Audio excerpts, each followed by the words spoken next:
Friends, ഞാൻ അക്സായബി from Aksa voice. ഇന്ന് കൊൽക്കത്തയിലെ 2ാം ദിനം. ഞങ്ങൾ പർച്ചേസ് ചെയ്യാൻ വേണ്ടി ഗസ്റ്റ് ഹൗസിൽ നിന്ന് ഇറങ്ങി യാത്ര തുടങ്ങി. എന്ത് രസമാണെന്നോ ആ സ്ഥലങ്ങളൊക്കെ കാണാൻ. കുറെ വലിയ ബിൽഡിങ്ങുകൾ. ഇത് വലിയൊരു മെട്രോ സ്റ്റേഷനാണ്. അങ്ങനെ കുറേ സഞ്ചരിച്ചുകൊണ്ടിരുന്നപ്പോഴാണ് ഇത് കണ്ടത്. നമ്മുടെ നാട്ടിൽ കാണാത്ത സൈക്കിൾ റിക്ഷകൾ. ഇപ്പോൾ അവർ അത് ഇലക്ട്രിക് റിക്ഷകളാക്കി മാറ്റി. പിന്നെ ഞങ്ങൾ നേരെ പോയത് മാർക്കറ്റിലേക്കാണ്. വലിയൊരു മാർക്കറ്റ്. അവിടെ കുറേ നേരം ചുറ്റി നടന്നു. കുറേ തുണികളും ചെരുപ്പുകളും എല്ലാം അവിടെ ഉണ്ടായിരുന്നു. ഐസ്ക്രീമുകളും എല്ലാം. പിന്നെ ഞങ്ങൾ നേരെ പോയത് സാരി എടുക്കാൻ വേണ്ടിയിട്ടാണ്. 2-3 സാരികൾ ഞങ്ങൾ വാങ്ങി. സാരികളുടെ വലിയൊരു കളക്ഷൻ തന്നെ അവിടെ ഉണ്ടായിരുന്നു. പിന്നെ ഞങ്ങൾ യാത്ര തുടർന്നു.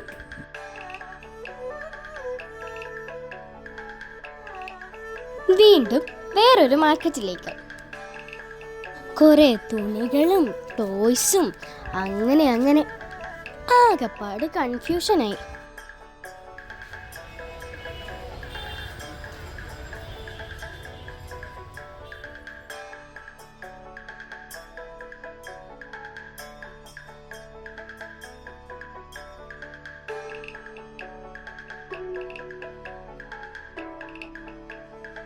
പിന്നെ ഞങ്ങൾ ഒരു നാരങ്ങ വെള്ളം കുടിച്ചാലോ എന്ന് കരുതി. അങ്ങനെ കുടിച്ചതോ മസാല നാരങ്ങ വെള്ളം. പിന്നെ ഞങ്ങൾ നേരെ കഴിക്കാൻ പോയെടുത്തോ താണ്ട നിൽക്കുന്ന ഫ്രണ്ടിലൊരു രാജാവ്. അകത്ത് കയറിയപ്പോഴോ രാജാവുമാരുടെ ബഹളം തന്നെ. നല്ലൊരു ആംബിയൻസ് ഉള്ള ഹോട്ടലിലാണ് ഞങ്ങൾ ഫുഡ് കഴിക്കാൻ വേണ്ടി കയറിയത്.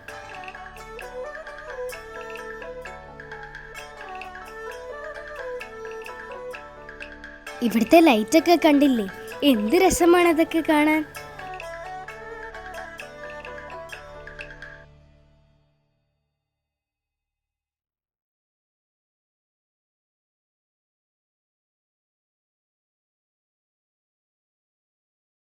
അങ്ങനെ ഫുഡ് കഴിച്ചു കഴിഞ്ഞ് ഞങ്ങൾ വീണ്ടും യാത്ര തുടർന്നു. അന്നേരം ചെറിയൊരു മഴയുണ്ടായിരുന്നു.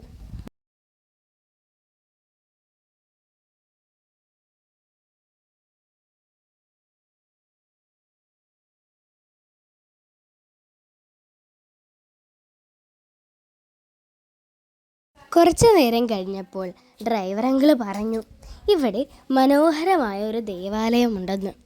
ഞങ്ങളോ നേരെ അങ്ങോട്ട് വിട്ടോളാനും പറഞ്ഞു.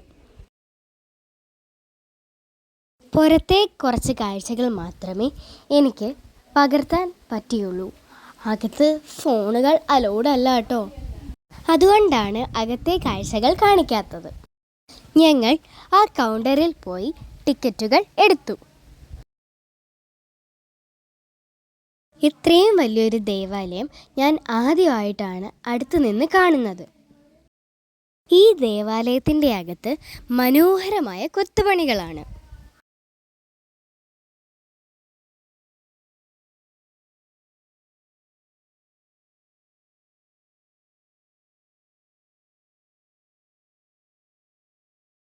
പിന്നെ ഞങ്ങൾ പോയത് ഈ ദേവാലയത്തിൻ്റെ അടുത്തുള്ള ഒരു പ്ലാനറ്റോറിയത്തിലേക്കാണ്.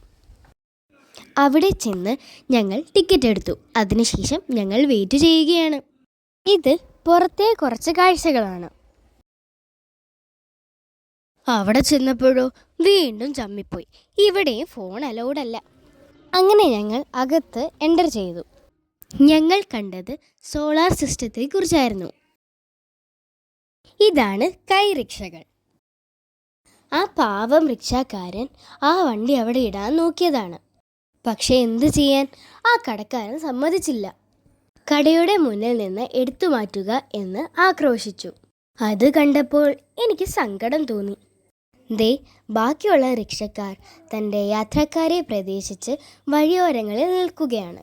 ആ വിഷമത്തിൽ നിന്നും കണ്ണിന് കുളിർമയേകുന്ന ഒരു കാഴ്ചയാണ് പിന്നീട് കാണാൻ പറ്റിയത്. നല്ല ഫ്രഷ് വെജിറ്റബിൾസ്, പിന്നെ നല്ല ഫ്രഷ് ഫ്രൂട്ട്സും. വാവ്, നല്ല മനോഹരമായ ഗണപതി ശില്പങ്ങൾ. ചെറുതും വലുതുമായ കുറേ ഗണപതി ശില്പങ്ങൾ. ഇത് ഞങ്ങളുടെ കണ്ണിനും മനസ്സിനും കുളിർമയേകി.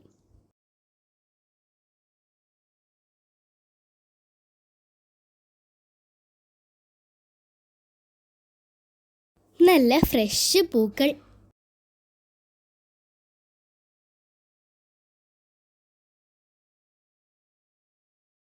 കുറേ നേരം നടന്നപ്പോൾ ഒരു ദാഹം. എങ്കിൽ ഇനി ഒരു ജ്യൂസ് ആകാം. അങ്ങനെ ജ്യൂസ് കുടിച്ചതിന് ശേഷം വീണ്ടും നടന്നു. അങ്ങനെ നടന്നു വന്നപ്പോൾ ദേ വലിയൊരു സ്വീറ്റ് ഷോപ്പ്. നിരവധി രുചികളിലും രൂപങ്ങളിലും ഉള്ള പേസ്ട്രികൾ, സാൻഡ്വിച്ചുകൾ, ബർഗറുകൾ, പിസ്സ എന്നിവയൊക്കെ. കുൽഫികൾ, ഐസ്ക്രീമുകൾ, അങ്ങനെ സ്വീറ്റ്സുകളുടെ ഒരു കലവറ തന്നെ.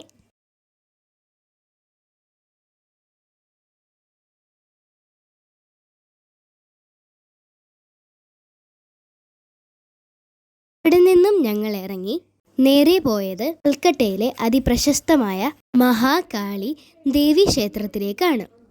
വളരെ മനോഹരമായ ക്ഷേത്രമാണ്. പക്ഷെ എന്തു ചെയ്യാൻ, ക്ഷേത്രത്തിനുള്ളിലെ കാഴ്ചകൾ റെക്കോർഡ് ചെയ്യുവാൻ അനുവദിക്കുകയില്ല. ഇതാണ് കൽക്കട്ടയിലെ അതിപ്രശസ്തമായ ശ്രീകൃഷ്ണ ക്ഷേത്രം. അപ്പോൾ ദേ റോഡിലൂടെ ഒരു ട്രെയിൻ പോകുന്നു.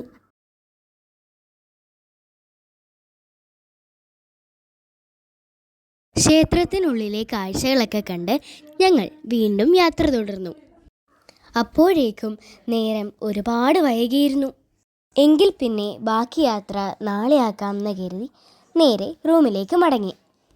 അപ്പോൾ നാളത്തെ കാഴ്ചകളുമായി നമ്മൾ വീണ്ടും കാണുന്നു.